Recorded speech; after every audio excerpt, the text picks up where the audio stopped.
छुट्टियां हमारे जीवन का वो हिस्सा होती है जो हमें अपनों के साथ समय बिताने का मौका देती है।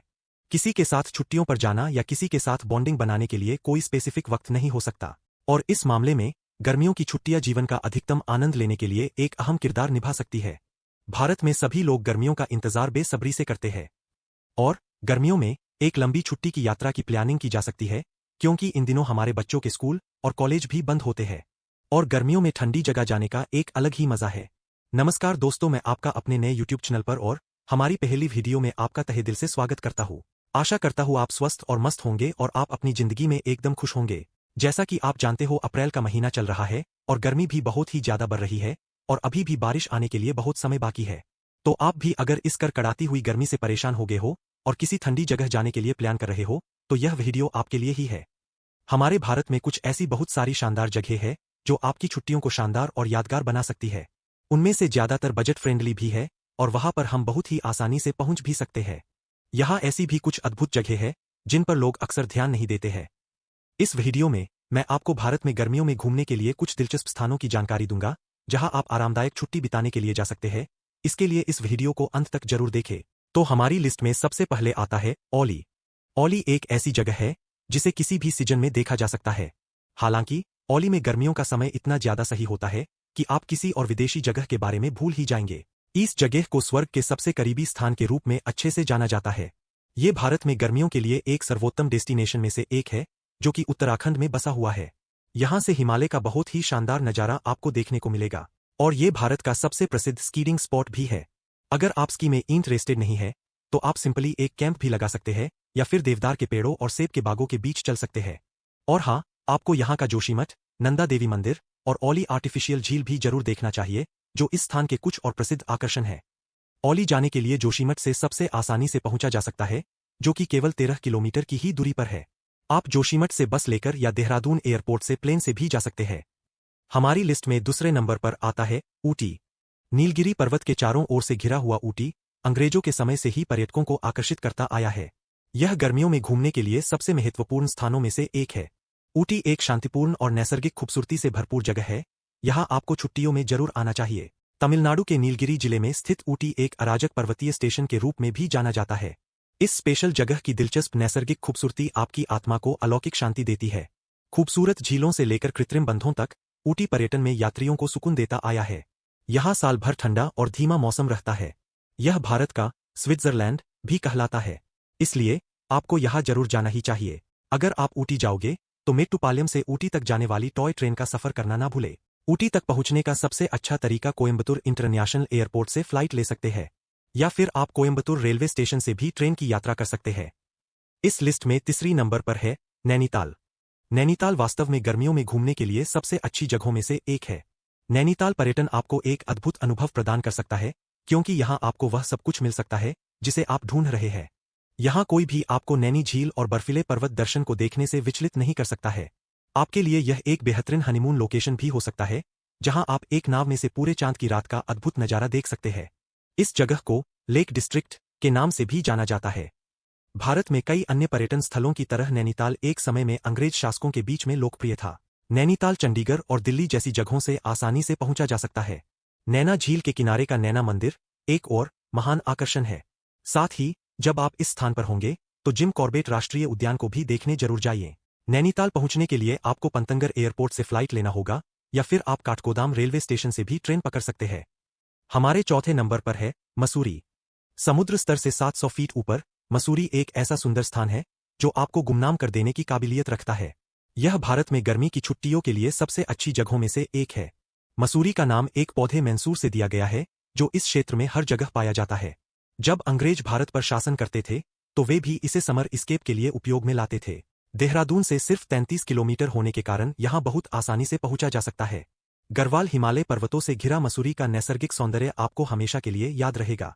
यहाँ मौसम इतना आरामदायक है कि आपको घूमने में कोई भी परेशानी नहीं होगी।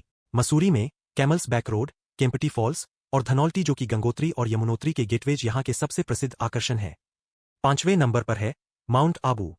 जब आप राजस्थान के बारे में सुनते हैं तो आप निश्चित रूप से अपने दिमाग में रेगिस्तान और ऊंटों की तस्वीर बनाते हैं, पर क्या आपको पता है कि राजस्थान में एक हिल स्टेशन भी मौजूद है? अरवली पर्वतों से घिरे माउंट आबू तक उदयपुर से बड़ी ही आसानी से पहुंचा जा सकता है। हर पर्यटक इस तथ्य को मान नहीं पाता कि माउंट आबू राजस्थान की शुष्क सतहों के बीच एक हकीकत है, और यह आपको शांति से भरपूर सामंजस्य का आनंद देने में सक्षम है, और आपके प्रियजनों के साथ यहां आप पानी में नाव चलाने का आनंद भी ले सकते हैं। यहाँ के शानदार वाटरफॉल्स, तालाब, जंगल और ऐतिहासिक इमारतें निश्चित रूप से आपका ध्यान आकर्षित करेंगी। प्राचीन युग से माउंट आबू चारों ओर से अनेक पौराणिक कथाएं और दंतकथाओं से घिरा हुआ है। माउंट आबू को भारत के प्रमुख शहरों से अच्छी तरह से जोड़ा गया है, इसलिए यहां पहुंचना बहुत ही आसान है। अगर आप राजस्थान में हो तो आप उदयपुर के महाराणा प्रताप एयरपोर्ट से फ्लाइट ले सकते हैं। माउंट आबू के बाद हमारी लिस्ट में छठे नंबर पर आता है रानीखेत। उत्तराखंड में स्थित रानीखेत वह स्थान है जहां आपको एक बार जरूर ही जाना चाहिए। यह रानी के मैदान के नाम से भी जाना जाता है। एक किस्से के मुताबिक यह कुमाऊं की रानी पद्मिनी का सबसे पसंदीदा जगह थी। उन्हें यह इतना पसंद आया कि उनके लिए यहाँ एक राजमहल बनाया गया था। इसी कारण इसे रानीखेत के नाम से जाना जाता है, जो महारानी का देश कहा जाता है। अगर आपको स्थानीय कथाओं की बातों में इंटरेस्ट नहीं भी है, तो भी रानीखेत अपने उत्कृष्ट नैसर्गिक सौंदर्य, मंदिरों और बागानों से आपका दिल जीत ही लेगा।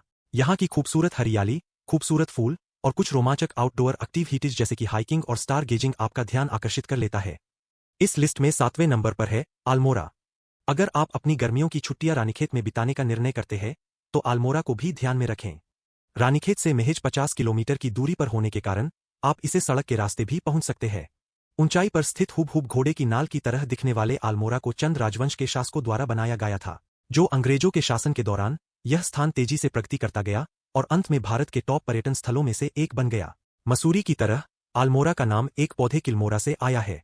भारत में एक पुराना पहाड़ी शहर होने के बावजूद अल्मोड़ा में कोई आधुनिक सुविधाएं देखने नहीं मिलती। जब आप रोड पर चलोगे तो आपको 16वीं सदी में यात्रा कर रहे होने का अनुभव हो सकता है।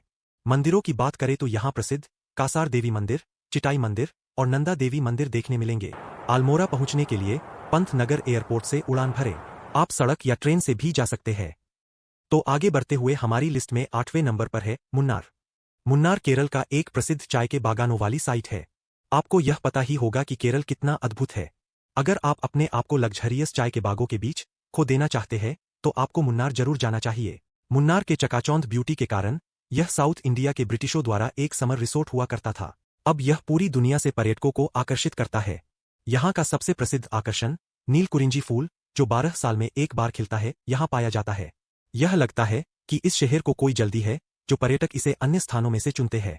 यदि आप अपना हनीमून बिताने के लिए एक शानदार जगह की तलाश में है, तो मुन्नार आपके हनीमून को यादगार बनाने के लिए तैयार है। मुन्नार में कोई एयरपोर्ट नहीं है, पर आप मदुराई या कोचीन इंटरनेशनल एयरपोर्ट जा सकते हैं। हमारी लिस्ट में 90वें नंबर पर है महाबलेश्वर। समुद्र स्तर से 1438 मीटर पर स्थित महाबलेश्वर महाराष्ट्र का एक जादुई पहाड़ी स्टेशन है। हालांकि एक पहाड़ी स्टेशन होने के बावजूद यहाँ आपको बहुत सारे जलस्रोत देखने मिलेंगे। यहाँ घने जंगलों द्वारा घिरी पहाड़ियाँ भी है। यहाँ पुराने मंदिर जैसे कि महाबलेश्वर मंदिर, कैथोलिक चर्च, प्रतापगढ़ किला और स्ट्रॉबेरी के बागान जैसे कि माप्रो गार्डन है। और यहाँ के बॉम्बे पॉइंट से सूर्यास्त का बहुत ही खूबसूरत नज़ारा देखने के लिए आपको महाबलेश्वर जरूर जाना चाहिए। मुंबई से या पुणे एयरपोर्ट से गाड़ी लेकर आप महाबलेश्वर आसानी से पहुंच सकते हैं। तो अब हमारी लिस्ट में 10वें और आखिरी नंबर पर आता है चेरापूंजी।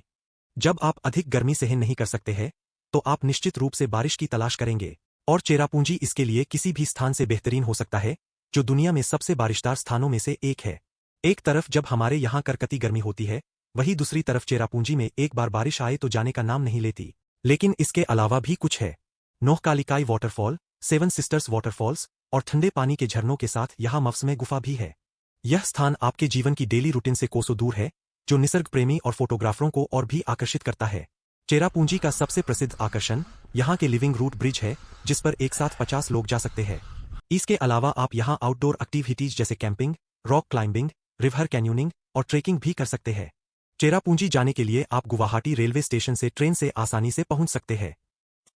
तो ये सब उन जगहों की जानकारी थी जो आपकी गर्मियों की वैकेशन के लिए परफेक्ट डेस्टिनेशन हो सकते हैं।